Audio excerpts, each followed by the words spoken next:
97 మార్కులు వస్తే 77 వేశారు. ఇంటర్ పేపర్ల వాల్యుయేషన్ లో ఇష్టారాజ్యం. రీవెరిఫికేషన్ ప్రక్రియలో బయటపడ్డ భాగోతం. ఇంటర్మీడియట్ వాల్యుయేషన్ ప్రక్రియలోని లోపాలు బయటపడుతున్నాయి. ఓ మెరిట్ స్టూడెంట్ కు 100కు 97 మార్కులు వస్తే 77 మార్కులు మాత్రమే వేశారు. ఈ భాగోతం రీవెరిఫికేషన్ లో బహిర్గతమైంది. ఎగ్జామినర్ చేసిన తప్పును సరిదిద్దుకోకపోగా తప్పును కప్పిపుచ్చుకునేందుకు ఇంకో తప్పు చేశారు. హైదరాబాద్ జిల్లాలోని ఓ ప్రైవేట్ కాలేజీలో సంహిత ఎంఈసి సెకండ్ ఇయర్ చదువుతున్నది. ఇటీవల రిలీజ్ అయిన ఇంటర్ పరీక్షల్లో ఆమెకు 926 మార్కులు వచ్చాయి. అయితే అన్ని సబ్జెక్టులో మంచి మార్కులు సాధించిన ఆమెకు కామర్స్ లో మాత్రం 77 మార్కులే వచ్చాయి.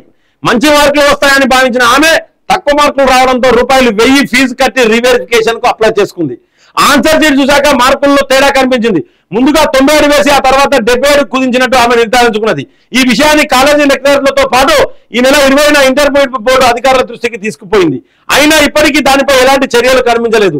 ఆన్సర్ షీట్ వాల్యుయేషన్ ఇష్టానుసారంగా చేసినట్లు స్పష్టమవుతున్నది. ఎగ్జామినర్ ముందుగా 77 మార్కులు వేశారు. అయితే కౌంటింగ్ లో 97 వచ్చినట్టుగా తప్పు గుర్తించిన స్క్రూటినైజర్ ఎగ్జామినర్ దృష్టికి తీసుకుపోయినట్టు తెలుస్తున్నది. దీంతో ఆ తప్పును కప్పిపుచ్చుకునేందుకు మొత్తం పేపర్లో వేసిన మార్కులను తగ్గిస్తూ చివరికి 77కు తగ్గించినట్లు తెలుస్తున్నది. రీవెరిఫికేషన్ చేసిన ఎగ్జామినర్ కూడా ఈ తప్పును గుర్తించకపోవడంపై తీవ్ర విమర్శలు వినిపిస్తున్నాయి. కాగా ఈసారి రీకౌంటింగ్ రీవెరిఫికేషన్ కోసం 48,000 మంది దరఖాస్తు చేసుకోగా సుమారు 70 మందికి 2 నుంచి 10 మార్కుల వరకు పెరిగినట్టు అధికారిక వర్గాలు చెప్తున్నాయి. కాగా సంహితకు సంబంధించిన పేపర్ వాల్యుయేషన్ నల్గొండలో జరిగినట్టు తెలుస్తున్నది. తనకు న్యాయం చేయాలని ఆమె కోరుతున్నది. చూడండి, సంహిత పేపర్ వాల్యుయేషన్ అంశం మా దృష్టికి వచ్చింది. దీనిపై ఇంటర్నల్ ఎంక్వైరీ చేస్తున్నాం. స్టూడెంట్ కు నిజంగా అన్యాయం జరిగితే తప్పకుండా న్యాయం చేస్తాం.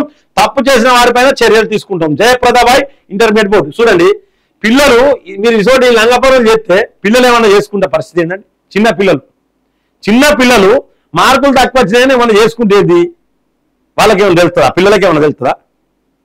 కాబట్టి జర ఒళ్ళు దగ్గర పెట్టుకొని చేయాలి పనులు. ఇవి చాలా సున్నితమైన పనులు.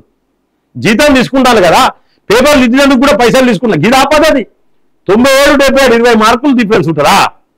20 మార్కులు డిఫరెన్స్ ఉంటుందా? దయచేసి చెప్తున్నా, దయచేసి ప్రభుత్వాన్ని కోరుతున్నా, వీళ్ళందరినీ సస్పెండ్ చేసి పడాలి. ఆనందాన్ని సస్పెండ్ చేసి పడితే వాళ్ళు దగ్గర పెట్టుకొని చూస్తారు. ఇది మంచి పద్ధతి కాదు, మంచి సంకేతం కాదు. ఇదే పద్ధతి అండి. మార్కుల విషయంలో పిల్లల జీవితాలతో ఆడుకుంటారా మీరు? నేను చెప్తున్నా, వాల్యుయేషన్ చేసే వాళ్ళందరికీ కూడా ఒళ్ళు దగ్గర పెట్టుకొని పిల్లలకు ఇంత ఏమైనా రిమార్క్ జరిగి ఏమైనా తేడా జరిగితే ద్వారా కూడా గతంలో ఓ కేసు అయిన ఇష్యూ అయింది. ఫెయిల్ అయిన ఆయన ఒక ఆమె చనిపోయింది, తర్వాత పాస్ అయింది రీవాల్యుయేషన్ లో. ఇంత దారుణం! హత్యనంటే అది ఖచ్చితంగా వీళ్ళ మీద చర్యలు తీసుకోవాలి, క్రిమినల్ చర్యలు తీసుకోవాలి, సస్పెండ్ చేయాలి తేడా వస్తే.